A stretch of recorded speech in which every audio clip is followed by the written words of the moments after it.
ایک صحابی ہیں، بخاری شریف صحیح سند کی حدیث ہے، کلمہ پڑھا، کچھ دنوں کے بعد مال غنیمت آیا، نبی پاک صلی اللہ علیہ وسلم مال تقسیم کر رہے تھے تو میرے حبیب نے اس صحابی کو بھی دیا، فرمایا یہ رکھ لے۔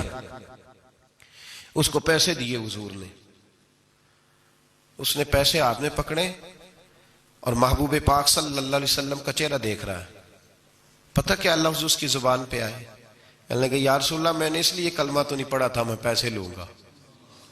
حالانکہ تالیف قلب حصہ اسلام کا، جو بندہ نیا کلمہ پڑھتا تھا اس کو کچھ نہ کچھ دیا جاتا تھا، چونکہ اس کی برادری چھوڑ جاتی۔ کہنے لگے حضور اس لیے تو کلمہ نہیں پڑھا تھا کہ پیسے آئیں گے۔ نبی پاک نے فرمایا کس لیے پڑھا تھا؟ کہا یا رسول اللہ میں نے تو اس لیے پڑھا تھا کہ آپ مجھے جہاد میں لے جائیں گے اور میں آپ کے نام پر اپنی جان قربان کر دوں گا۔ میں نے کچھ لینے کے لیے نہیں، جان دینے کے لیے کلمہ پڑھا تھا۔ حضرت میاں شیر محمد شرف پوری رحمت اللہ علیہ کی وہ بات میرے دل کو چھو جاتی ہے۔ ایک آپ سے شخص آ کے کہنے لگا حضور میں پہلے غریب تھا، فلاں جگہ میں نے، ہاں یہ بات بالکل درست ہے کہ شیخ جو کامل ہوتا ہے وہ دعا کرتا ہے اللہ کی بارگاہ میں، یا اللہ یہ میرے پاس آیا تو اسے کوئی کمی بھی نہ رہے، کوئی بھی نہ رہے۔ یہ تو اس کی اپنی درویشی ہے نا کہ وہ یہ بات کہے، تو اپنا رنگ ہے اس کا۔ میاں صاحب کے پاس آیا تو آ کے کہنے لگا حضور میں فلانے آدمی کا مرید ہوا ہوں، ایک کارخانہ تھا اب 4 ہو گئے ہیں۔ تو آپ فرمانے لگے تیرا تو بیڑا گرک ہو گیا، چاہیے تھا تیرا ایک بھی چھڑاتے، تجھے اللہ اللہ پہ لگاتے، تجھے اور پھنسا دیا دنیا میں۔ یہ کون سی تو نے درویشی اختیار کی، اور کارخانے بڑھ گئے تیرے۔ حضرت عیسیٰ علیہ السلام کے پاس ایک شخص آیا تو اس نے آ کے کہا میں نے آپ کے ساتھ رہنا ہے حضور، میں نے آپ کے ساتھ رہنا ہے۔ آپ فرمانے لگے دنیا دار بن کے رہو گے کہ دیندار؟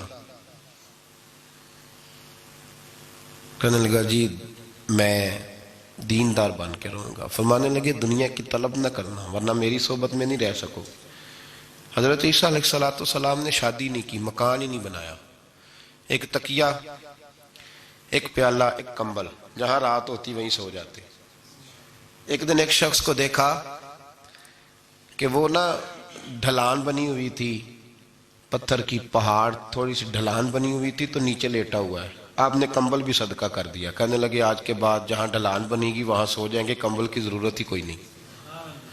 کچھ دنوں کے بعد ایک شخص کو دیکھا کہ وہ اپنے ہاتھ کا تکیہ بنا کے سویا ہوا ہے، تکیہ بھی خیرات کر دیا، کہنے لگے اس کے بغیر بھی گزارا ہو سکتا ہے۔ کچھ دنوں کے بعد دیکھا کہ ایک آدمی چلو میں پانی پی رہا ہے، پیالہ بھی اللہ کے راستے میں دے دیا، کہنے لگے چل جائے گا کام اس کے بغیر۔ فرمایا دنیا دار بن کے نہ آنا، کہنے لگا نہیں صاحب میں دیندار بن کے آؤں گا۔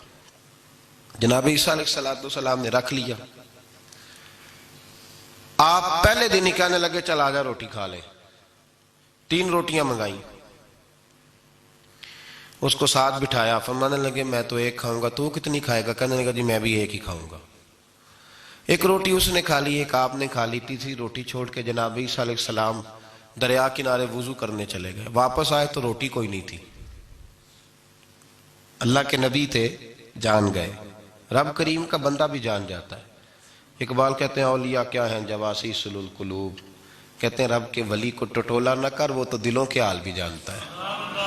انہیں ٹٹولا نہ کر، غبار آلود سمجھ کر حقارت سے نہ دیکھ ان کو، انہی کی ٹھوکروں سے سلطنت بنتی بگڑتی ہے۔ اور اقبال کہتے ہیں نہ تیغ و تیر میں نہ لشکر و سپاہ میں، نہ تیغ و تیر میں نہ لشکر و سپاہ میں، کہتے ہیں نہ تلوار میں نہ تیر میں نہ لشکر میں نہ فوجوں میں، نہ تیغ و تیر میں نہ لشکر و سپاہ میں ہے، جو بات مرد کلندر کی بارگاہ میں ہے، جو بات مرد کلندر کی بارگاہ میں۔ تیسری روٹی کدھر ہے؟ کہنے لگا حضور مجھے نہیں پتا۔ فرمانے لگے تجھے پتا ہے پر تو بتا نہیں رہا۔ کہنے لگا مجھے تیسری روٹی کا پتا۔ حضرت عیسیٰ علیہ السلام ایک ہرنی جا رہی تھی، اس کے ساتھ 2 بچے تھے، آپ نے ایک بچہ پکڑا، اس کو ذبح کیا، لکڑی جلائی، اس کو بھونا، اس کو بھی کھلایا، خود بھی کھایا، ہڈیاں جمع کر دیں۔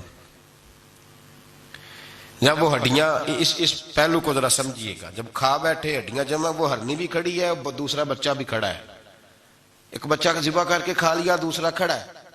جب پیٹ بھر لیے وہ بھی ڈکار لینے لگا سامنے، تو حضرت عیسیٰ علیہ السلام ہڈیوں سے کہنے لگے چلو اٹھ جاؤ اللہ کے حکم سے، اور بکری کا ہرنی کا بچہ پھر سے زندہ ہو گیا۔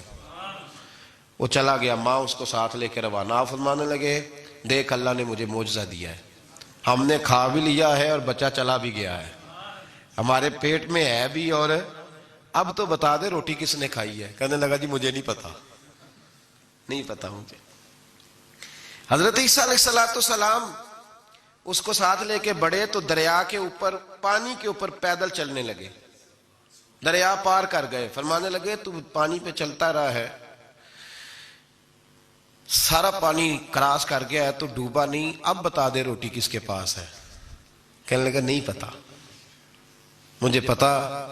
اللہ اکبر، وہ کیا خوب لفظ کہہ گئے سجادہ نشین حضرت پیر میر علی شاہ صاحب رحمت اللہ علیہ، بے قدراں کچھ قدر نہ جاتی، کھیتی خوب تسلی ہو، اے دنیا دار پجاری زر دے، کتے آندے گل ٹلی ہو۔ سارا دریا اتنا بڑا دیکھتے ہیں لوگ جو آتے ہیں نا درویشوں کے پاس، بڑے رنگ دیکھتے ہیں پر بدلتے نہیں، رنگ بڑے دیکھتے ہیں پر اپنے آپ کو تبدیل، او پانچ فقیروں کسے نہیں مارے آئے ہوئی چور اندر دا ہو، دیکھتے بڑا کچھ ہے بدلتے نہیں۔ نہ بدلا، حضرت عیسیٰ کہنے لگے منوا کے میں بھی چھوڑوں گا، تو مانے گا۔ آپ نے نا ریت کٹھی کی، ریت 3 حصوں میں ریت جمع کر لی اور پھر اس پر کچھ پڑھ کے پھونکا تو وہ سونا بن گئی۔ 3 ڈھیریاں تھی ریت کی، پھونکا تو سونا بن گئی۔ آپ فرمانے لگے یہ سونا تیرا، ایک ڈھیری تیری، ایک میری، اور تیسری اس کی جس نے تیسری روٹی کھائی ہے۔ کہنا جی میں ہی کھا دی، میں نہیں کھائی۔ یہ تیسرا اس کا حصہ جس نے تیسری، کہنے لگا میں نہیں کھائی ہے، مان گیا۔ ذرا بات کو سمجھیں، پانی پہ پیدل چلا ہے پر مانا، دنیا دار ہے نا، مانا نہیں۔ بکری کا ہرنی کا بچہ زندہ ہوتا دیکھا ہے پر مانا، دنیا قابو آنے لگی یا تو مان گیا ہے۔ کہنے لگا جی میں نہیں کھائی ہے۔ فرمایا او بھلے مانس، تجھے کہا تھا دنیا داری نہ کرنا، تجھے جناب عیسیٰ کی صحبت ملے گی، پر تو ایک روٹی پہ رہ گیا یار۔ کہاں دنیا دار پجاری زردے کتیاں دے گل ٹلی ہو، کہاں رہ گیا۔